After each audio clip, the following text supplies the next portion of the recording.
আমরা বাঙালিরা মোচা দিয়ে অনেক কিছু রেসিপি বানাতে জানি। মোচার ঘন্ট, মোচা পোস্ত, মোচার চপ। আমি একটু ডিফারেন্ট টাইপের আইটেম বানালাম, মোচার কাটলেট। দেখুন তো কীরকম হয় সেটা। তো আমি প্রথমে মোচা নিয়েছি। মোচাটাকে আমি এইভাবে গা থেকে ছাড়িয়ে ছাড়িয়ে জলের মধ্যে দিয়ে দেবো। এটা অবশ্যই জলে দেবেন, নাহলে মোচা কালো হয়ে যাবে। তো এইভাবে এবার আমি এই মোচাগুলো এইভাবে বেছে নেব। যারা নতুন তারা হয়তো জানেন না, কিন্তু যারা পুরনো তারা জানেন। এটা দেখে নিন, এই মাঝখানের সিটটা আর এই সাদা অংশটা এগুলো ফেলে দিতে হয়। এইভাবে মোচাগুলোকে আমি নিয়ে এবার প্রেসার কুকারের মধ্যে সেদ্ধ করে নেব। তার জন্য আমি প্রেসার কুকারে এটা দিয়েছি, আর দিয়েছি আধখানা আলু 2 টুকরো করে। এটা দিয়ে আমার 4টে কাটলেট হবে, সেই পরিমাণে আমি দিয়েছি। নুন হলুদ দিয়ে আর জল দিয়ে এটাকে আমি সেদ্ধ করে নেব। আপনারা যদি আরও পরিমাণটা বাড়াতে চান বাড়াতে পারেন, বেশি করে দিলে। আমি এবার সেদ্ধ করা মোচাটাকে কুচি কুচি করে কেটে নেব। এটা কুচি কুচি করেও সেদ্ধ করা যায়, তার থেকে বরঞ্চ সেদ্ধ করে কেটে নিলে আমার মনে হয় বেশি এটা ভালো হবে। তো এইভাবে মোচাগুলো আমি ছোট ছোট করে কুচি কুচি করে কেটে নেব। এটাকে কেটে নেওয়ার পর আর যেটা সিদ্ধ আলু ছিল সেটাকে আমি ম্যাশ করে রেখে দিয়েছি। এবার একটা ফ্রাই প্যানে আমি সরষের তেল গরম করে নেব। সরষের তেলটা গরম হয়ে গেলে এর মধ্যে আমি দেব গোটা 5 ফোড়ন। 5 ফোড়নের ফ্লেভারটা বেরিয়ে গেলে আমি 5 ফোড়নগুলো তুলে ফেলে দেবো, কারণ এটার মুখে আমার লাগলে খুব একটা ভালো লাগে না খেতে। তো আপনারা যদি চান এটা রেখে দিতে পারেন, কোনো অসুবিধা নেই। আমি এর মধ্যে পেঁয়াজ আর লঙ্কা কুচি দিয়ে দিলাম।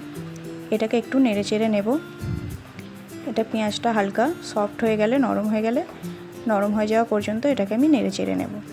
এবার এর মধ্যে দেব আদা রসুনের পেস্ট, দেব সামান্য নুন, বেসিক যে মশলাগুলো থাকে হলুদ, লঙ্কা, ধনে গুঁড়ো, জিরে গুঁড়ো, বেসিক যে মশলাগুলো আমাদের বাড়িতে থাকে সেইগুলোই দিয়ে আমি একটু নেড়ে নেব। মশলার পরিমাণটা খুব অল্প পরিমাণেই দেব, বেশি মশলা দেওয়ার প্রয়োজন নেই। এবার আমি এখানে মোচাটা আর সেদ্ধ করা আলুটা একবারে দিয়ে দেব, দিয়ে এটাকে ভালো করে মশলার সাথে মিশিয়ে নেব। এইভাবে দুটোকে ভালো করে একটু চেপে চেপে, যাতে মশলাগুলো সব গায়ে লেগে যায়, এইভাবে ভালো করে মশলাগুলো আমি মাখিয়ে নিয়েছি। এবার এর মধ্যে দেব ধনেপাতা কুচি আর সামান্য গরম মশলা গুঁড়ো। জাস্ট গরম মশলা দিলে ফ্লেভারটা খুব ভালো আসবে। এইভাবে দিয়ে আমি আরেকবার ভালোভাবে এটা শুকনো শুকনো করে পুরটা বানিয়ে নেব নেড়ে চেড়ে। এই দেখুন মশলাগুলো তেল ছেড়ে দিয়েছে, গা থেকে ছেড়ে দিচ্ছে। এই পুরটা আমার হয়ে গেছে রেডি। এবার আমি একটা বাটিতে এটা তুলে নেব। এটা তুলে নেওয়ার পর আমি অন্যদিকে একটা এখানে ব্যাটার বানিয়ে নেব। তার জন্য ময়দা আর কর্নফ্লাওয়ার আমি মিক্স করে নিয়েছি। আপনারা যদি এটা ডিমের গোলাতে ডুবিয়ে পারেন সেটাও হবে। আর এখানে আমি ময়দা কর্নফ্লাওয়ারের ব্যাটারে নুন আর গোলমরিচ দিয়ে একটা পাতলা ব্যাটার বানিয়ে নেব, যাতে ওটা ডিপ করে আমি ব্রেড ক্রাম্বসে ডোবাতে পারি। আপনারা যদি এটা না করতে চান ডিমে ডোবালেও সেটাও হবে কিন্তু। তো এইভাবে দেখুন আমি একটা এখানে পাতলা ব্যাটার বানিয়ে নেব, ঠিক এরকম। এবার এইগুলো ঠান্ডা হয়ে গেছে মোচাটা, আমি এটা হাতে করে এবার শেপ দিয়ে নেব। আপনারা যে যেরকম ইচ্ছা শেপ দিতে পারেন। যেহেতু আমি কাটলেট করছি তাই জন্য এটা আমি চ্যাপ্টা চ্যাপ্টা করে এইভাবে এরকম শেপ দিয়ে নেব। যেরকম সাধারণত কাটলেটের আপনারা জানেন শেপ হয়, সেই শেপটা আমি দিয়ে নেব। এবার এইভাবে আমি সবগুলো করে নেব।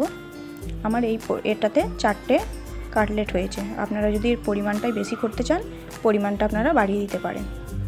এই দেখুন, এবার আমি এগুলোকে এই ময়দার ব্যাটারে ডুবিয়ে ব্রেড ক্রাম্বসে কোট করে নেব। এই দেখুন ভালোভাবে কোটটা করবেন যাতে কোথাও ফাঁকা না থাকে। এইভাবে ব্রেড ক্রাম্বসে ডুবিয়ে আমি কোট করে নিলাম। বাকিগুলো সব করে নেব। আপনারা এটা করে ফ্রিজে রেখে দিতে পারেন, কারণ এটা ফ্রিজে রাখার পর একটু শক্ত হয়ে যাবে, এটা আরও ভালো হবে ফ্রাই করার জন্য। তো আমি এটা সকাল দিকে বানিয়ে এটা রেখে দিয়েছিলাম ফ্রিজে। এরপরে ওটা আমি বিকেলবেলা ভেজে নিয়েছি খাবার টাইমে। আপনারা এইভাবে ফ্রিজে স্টোর করে রেখে দিতে পারেন, খাবার টাইমে এটা আপনারা আবার ভেজে নিতে পারেন। তো আমি তেল গরম করে এটা লাল লাল করে ভেজে নেব। আপনাদের যদি এই রেসিপিটা ভালো লাগে অবশ্যই আমার চ্যানেলটিকে সাবস্ক্রাইব করে দেবেন, আর লাইক কমেন্ট করতে কিন্তু ভুলবেন না। চলুন, এই দেখুন লাল লাল হয়ে গেছে। এবার আমি এই কাটলেটগুলো তুলে নেব। খুব সুন্দর কালার চলে এসছে। এইভাবে আমি এগুলোকে সব একটা প্লেটে তুলে সার্ভ করে নেব। এই রেসিপিটা আপনারা একবার বানিয়ে অবশ্যই দেখবেন এবং কেমন হয়েছে খেতে আমাকে কমেন্টে জানাবেন।